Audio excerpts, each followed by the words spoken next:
I am going to show you how to walk up to a pile of watermelons and pick the sweetest one in the bin every single time. 7 small tests, 90 seconds, and not one of them costs you a thing. But first, let me show you the mistake you have been making your whole life. It is the second week of July. The heat has come down hard. The kind that makes a cold slice of melon the best thing in the world. You walk into the store, and there is a bin of watermelons right by the door. Round ones, oval ones, some pale striped, some dark green. $6 each. 8 for the big ones. You pick one up, you turn it over in your hands, and the truth is, you have no idea what you are looking for. The young man stocking the shelf does not know either. You can see it on his face when you ask him, so you tap on it the way your father used to tap on it, and the way his father tapped on it before him. But somewhere along the line, nobody ever told you what sound you are supposed to be listening for, so you do what everybody does. You pick the biggest one, you hope for the best, and you carry it home in your arms. Saturday afternoon, the family is around the table. The children are waiting. You set the melon down, you take the big knife and you cut it open in front of everyone. And your heart sinks a little, because the flesh is pale pink, not deep red. The white rind is too thick, an inch of it wasted. Where there should have been sweet flesh, the seeds are still white instead of black, which means it never finished ripening. And the first bite is watery, mealy, almost no taste at all, like chewing cold, wet cardboard. $8 on the counter, and half of it is going in the trash. The children take one bite and quietly leave the rest on the plate. And you tell yourself the same thing you told yourself last summer. I guess I just got a bad one. I want you to sit with that feeling for a moment. Because here is the truth nobody ever told you. There is no luck in picking a watermelon. There never was. Luck is the story you tell yourself when nobody handed down the knowledge. Every grandmother who ever shopped a summer market once knew how to walk up to a pile of melons and pick the sweetest one in the bin, without fail, every single time. She did not guess. She did not hope. She ran a handful of small tests before she ever paid a single coin, and she did them so fast and so quietly that the people beside her never even noticed. Not one of those tests is hard. Not one of them costs a thing. And you can learn the whole set in the time it takes to watch this video, and you will never bring home a bad melon again, as long as you live. My name is Tatsuo Mori. I was born in the mountains of Japan, and I keep Japanese honeybees in hollow cedar logs the way my grandfather kept them before me. My grandmother picked melons at the summer market with her own mother at her side, and her mother learned from her mother before that 3-4 generations of women who could read a melon the way you read a letter from an old friend. They are the ones who taught me the 7 tests I am about to teach you.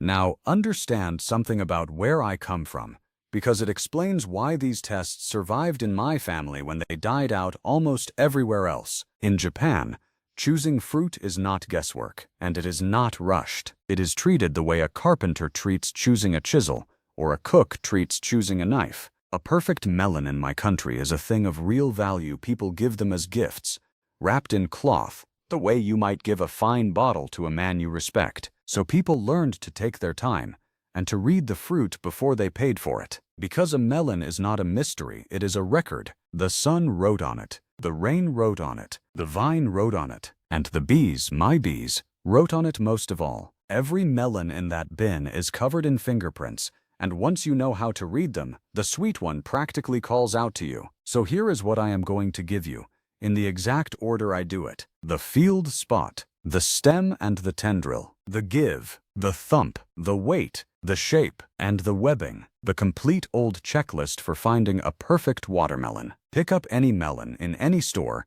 run these 7 tests in about 90 seconds, and you will know before it is ever in your cart whether you are carrying home sugar or whether you are carrying home disappointment. Now let me show you how the old folks picked their melons. Test number 1, and this is the most important of all 7, is the field spot. Turn the melon over and look at its belly. Every watermelon has a spot, the one place where it rested against the bare ground the whole time it grew on the vine. The sun never touched that spot. No air ever moved across it. It sat there pressed against the warm earth, day after day, week after week, while the melon swelled and ripened above it. And the color of that spot tells you almost the whole story. What you want is a spot that is a deep, buttery golden yellow, the exact color of fresh cream or soft butter. That deep gold means the melon stayed on the vine until it was good and truly ripe, long enough for the sun-warmed earth beneath it to slowly turn that belly from green to white to cream to gold over the long weeks of summer. The bigger and the more golden the spot, the longer it sat ripening. That is your melon. A spot that is white or a pale cream with no real yellow in it means the melon was picked too early. It will be pale and watery and mostly tasteless inside. So set it back. And a spot that is green or so faint you can barely find it means it was picked so early it never even settled onto the ground. Put that one down without a second thought. When my wife and I are at a stand, and every field spot in the pile is pale white, we do not even bother with the other tests. We get back in the car and drive to the next stand. No other test matters as much as this one. Memorize this color the way you would memorize a face.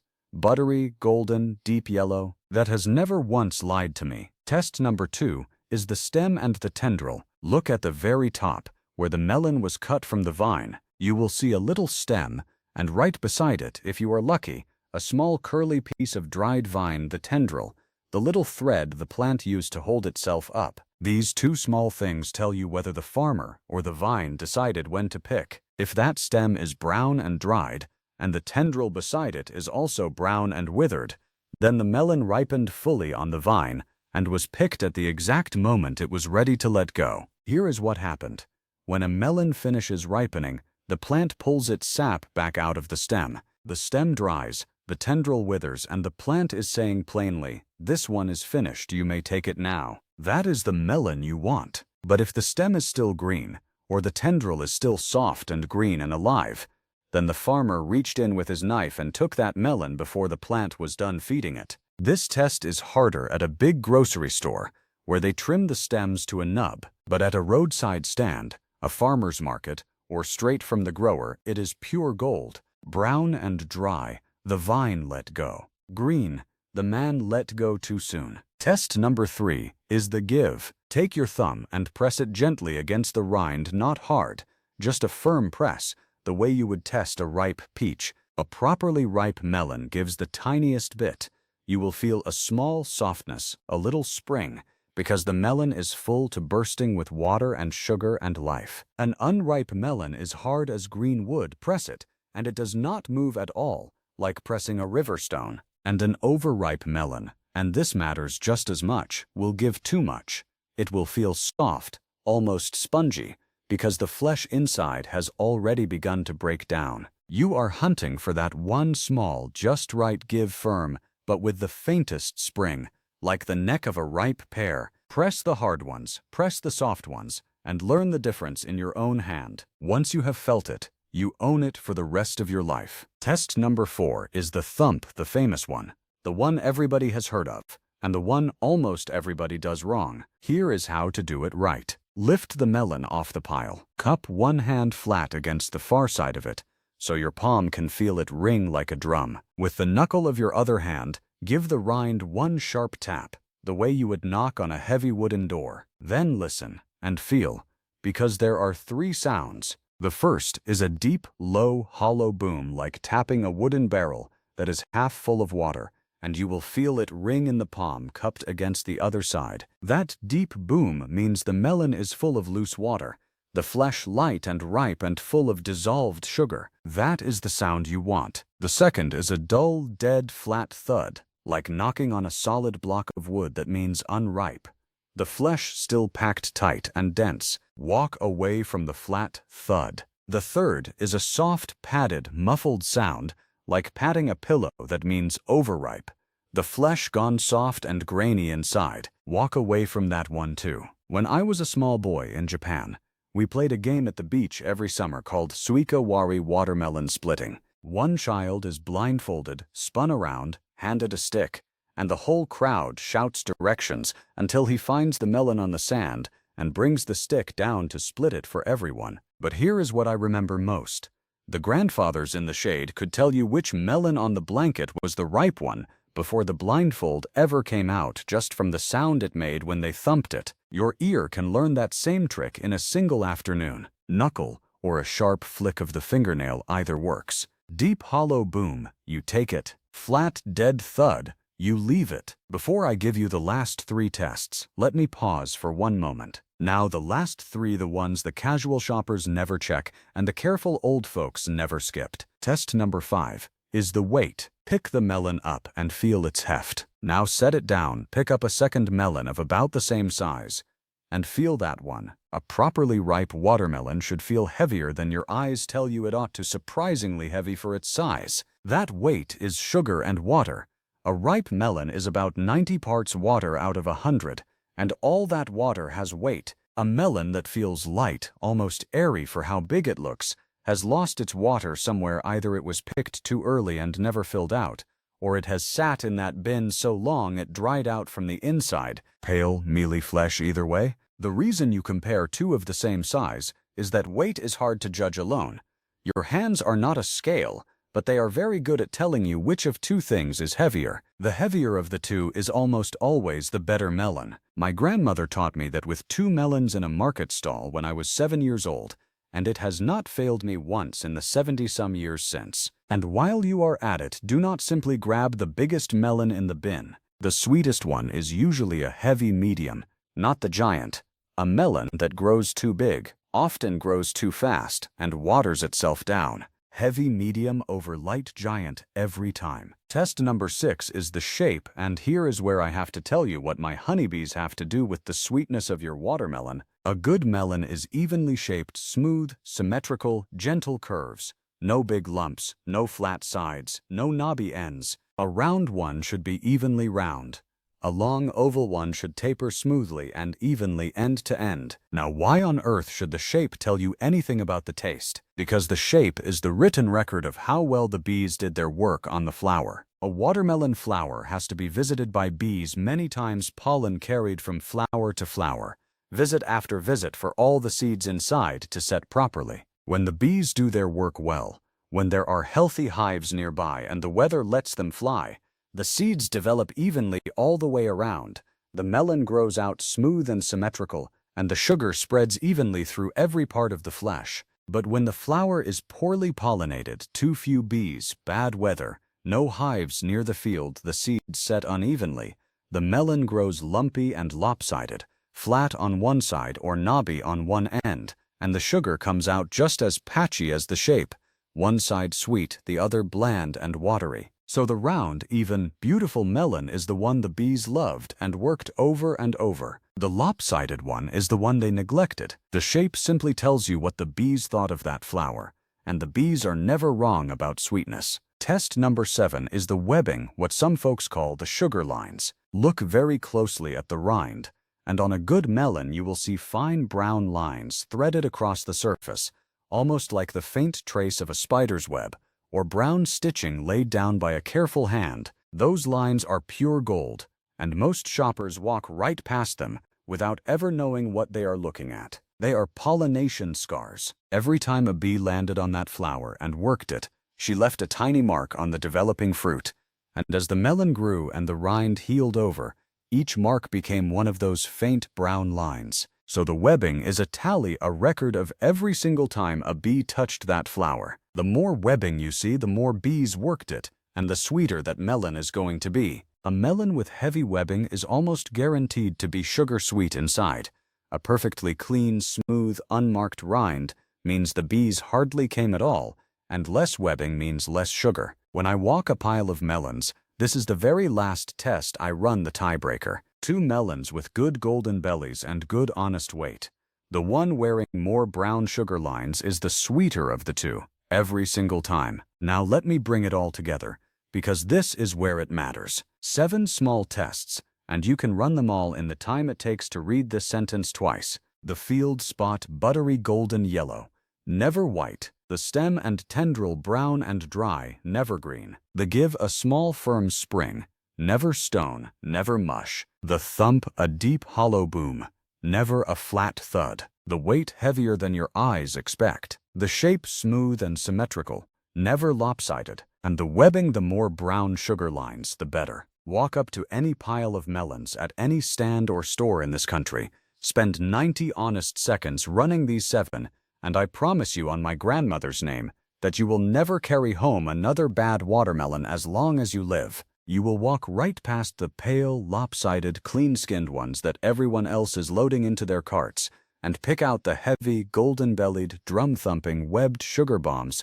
that the old market grandmothers always quietly knew how to find. And here is what I want you to understand about why this knowledge nearly died. There is no money in teaching folks how to pick a sweet watermelon. The store does not profit from a careful shopper, quite the opposite. They would far rather sell you the pale, lopsided one for the same $8 as the perfect one, and have you never learned the difference, because if you did, half the bin would sit there and rot. No supermarket on earth is going to run a commercial telling you to turn the melon over and check its belly. So the knowledge slowly stopped being handed down grandmother to mother, mother to daughter, farmer to shopper, until a whole country now stands in the produce aisle, tapping melons it cannot read, picking at random, and calling it luck. You do not have to live that way. The sun, the rain, the vine, and the bees left their fingerprints on every melon you will ever pick up. Learn to read the fingerprints, and you will eat sweet, deep red, sugar-heavy melon every Saturday from June clear through to September. So here is what I want you to do this week. Go to a farm stand if there is one near you, and if there is,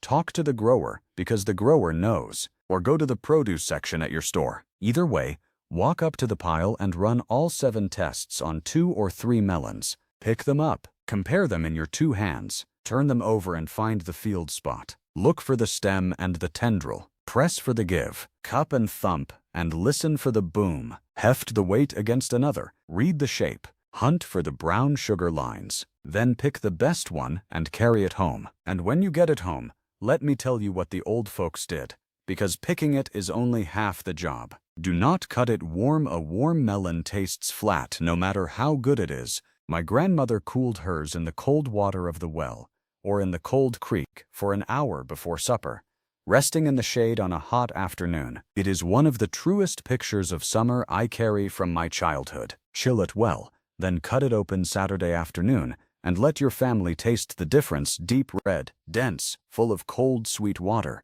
the way watermelon was always meant to taste. And here is one more small gift from my country.